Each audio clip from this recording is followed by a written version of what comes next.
नमस्ते बच्चों, आज हम फिर से मिले।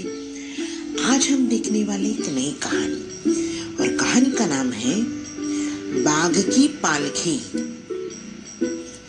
कहानी का नाम है बाघ की पालखी। एक लोमड़ी थी, उसका नाम था गलबा लोमड़ी।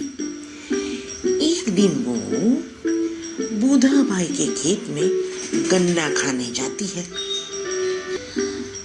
उसको पकड़ने के लिए बूढ़ा भाई ने पालखी बनाई थी।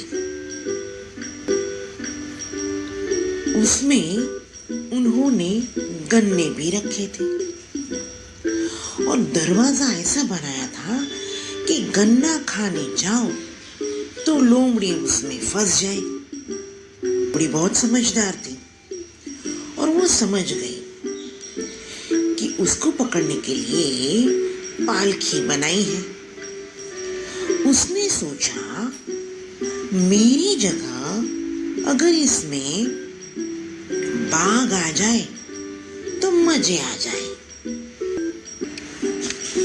लोमड़ी तो डोलती हुई बाघ के पास गई और बोली, आज तो राजकुंवरी की शादी है। राजा जी ने हमारे लिए पालकी भेजी है। हमें शादी का न्योता आया है और हमें रास्ते में भूख लगी तो खाने के लिए पालकी में गन्ने भी रखे हैं। बाघ तो खुश हो गया, वाह वाह वाह वाह, और बोला, कहाँ है पालकी, दिखाओ दिखाओ। अब लोमड़ी तो बोली, बाघ जी, इसमें हम बैठेंगे और आपको राजा जी के सिपाही महल में ले जाएंगे। बाघ तो फटाक से पालकी में कुदक कर बैठ गया। अब तो दरवाजा बंद हो गया। लोमड़ी बोली, बाघ जी, मुझे भी आप राजकुंवरी की शादी में ले जाइए। बाघ बोला, नहीं नहीं, मैं अकेले ही जाऊंगा। लोमड़ी तो हंसते हंसते घर चली गई और रास्ते में बोली, बाघ को तो कैसे फंसाया।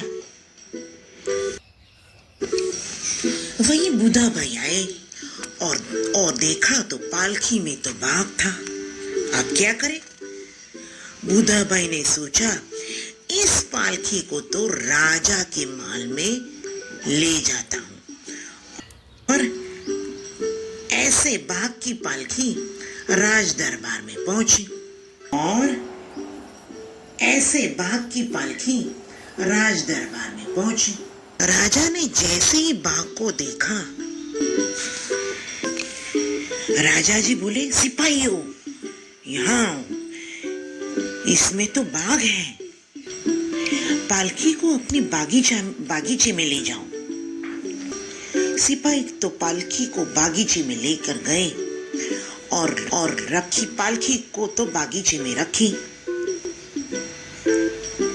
राजा जी बोले, ये क्या हुआ, इस पालकी में बाघ कैसे? तभी बूढ़ा भाई ने बोला, मेरे गन्ने के खेत में रोज एक लोमड़ी आके मेरे गन्ने खा जाती थी, इसलिए मैंने उसको पकड़ने के लिए ये पालकी बनाई थी। मगर पता नहीं कहां से ये बाघ पालकी में आ गए। राजा बोले, कोई बात नहीं, मगर हमें इस बाघ को छोड़ना पड़ेगा क्योंकि उसको आजादी पसंद है। इसलिए सिपाहियों, पालकी का दरवाजा खोल दो और बाघ को जाने दो। सिपाहियों ने तो दरवाजा खोल दिया और बाघ तो जंगल में चला गया। राजा जी ने बुद्धा भाई को समझाया, देखो, जैसे हमें अपनी आजादी पसंद है, वैसे ही सभी जानवर, पक्षी, सबको अपनी अपनी आजादी पसंद होती है। इसलिए अब से किसी को भी पकड़ना नहीं है।